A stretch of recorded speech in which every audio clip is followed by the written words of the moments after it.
Audio Jungle.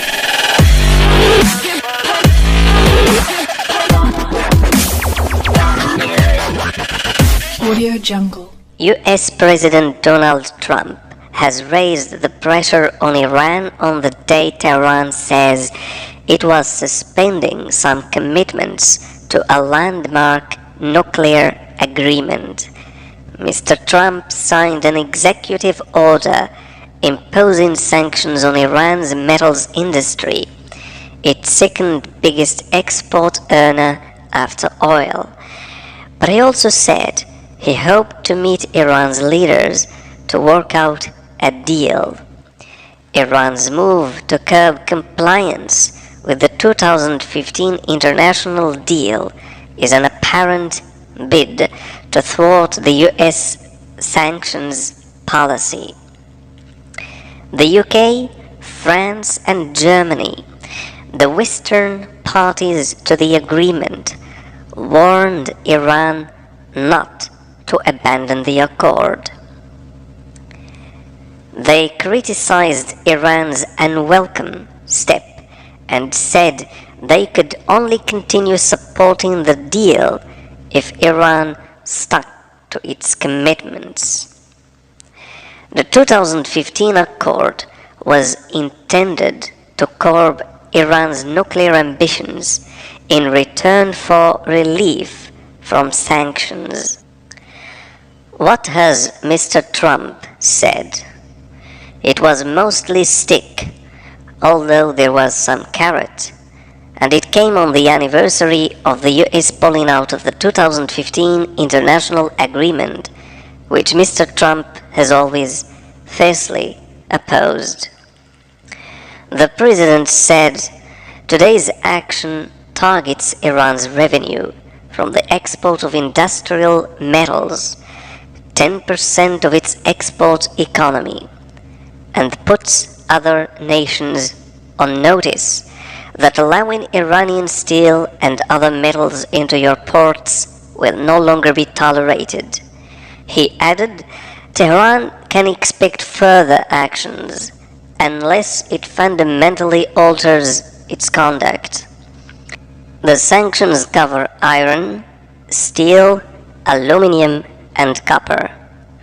The US has already set in place a strategy on Iran's oil exports, which it says is intended to bring a halt to all sales worldwide. But Mr. Trump also said he was open to talks. I look forward to someday meeting with the leaders of Iran in order to work out an agreement and, very importantly, taking steps to give Iran the future it deserves, he said. The US has recently said there have been threats to US forces and their allies from Iran, but has given few details. A US aircraft carrier has been deployed to the Gulf, and Secretary of State Mike Pompeo has made an unscheduled visit to Iraq. What did Iran do over the deal and why? It suspended two parts of the deal known as the Joint Comprehensive Plan of Action, JCPOA, namely the sale of surplus enriched uranium and heavy water. Under the deal, Iran is required to sell its surplus enriched uranium, which can be used in the manufacture of nuclear weapons abroad rather than keep it. The idea appears to be to get the other parties to the deal, who also include China and Russia, to stand up to the US sanctions. Iran said it would resume the sales after 60 days if the parties observed financial and oil commitments and opposed the sanctions. But it also said it still supported the agreement. What was the response of those in the deal? UK Foreign Secretary Jeremy Hunt said Iran's latest step was unwelcome, and he urged Iran not to take further escalatory steps and to stand by its commitments. He added, should Iran cease to observe its nuclear commitments, there will of course be consequences. But he also said he continued to support the deal. German Foreign Minister Heiko Maas said its position was to stick by the agreement, calling it crucial for European security. French Defense Minister Florence Parly told French media that the European powers were doing everything they could to keep the deal alive, but there would be consequences and possibly sanctions if the deal was not adhered to.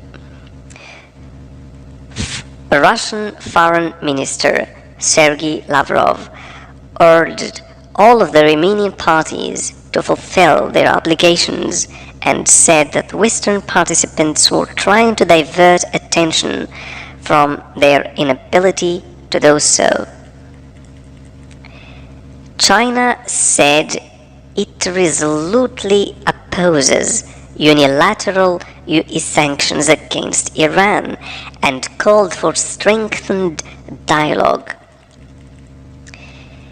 In Washington, Special Assistant to the President Tim Morrison said Iran's move was nothing less than nuclear blackmail of Europe and urged Europeans not to back the Instex or special purpose vehicle devised to trade with Iran. What is Instex? It's a new payments mechanism set up in January by UK, France and Germany to allow businesses to trade with Iran without being subject to sanctions.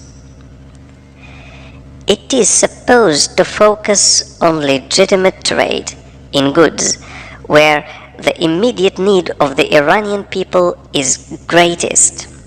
For example, food, pharmaceutical products, and consumer goods not subject to sanctions. Oil, Iran's main source of foreign exchange, is at the moment not covered, and Tehran wants the Europeans to give the system more bites. But that could put traders at loggerheads with the US sanctions. Mr. Morrison said, if you are a bank, an investor, an insurer, or other business in Europe, you should know that getting involved in the special purpose vehicle is a very poor business decision. Mr. Pompeo said the terms of Instex were unobjectionable, but any transactions beyond them could draw sanctions. A huge dilemma for Europeans. Iran is seeking to strike a difficult balance, pushing back against some of the restrictions imposed by JCPOA while not doing so much as to withdraw from it altogether. This is an alarm signal, but also a warning. Iran is facing growing pain from reimposed US sanctions. It wants the Europeans to take urgent, practical steps to provide some relief, and if relief does not come, then Iran may well have to reconsider its overall adherence to the JCPOA, which the US abandoned a year ago. This presents the Europeans with a huge dilemma. They're caught between the Iranians and the Trump administration. Can they continue to back the agreement if Iran is not fully complying with its terms. The US is likely to insist that there can be no middle way. Iran is either honoring the terms of the JCPOA or it is not.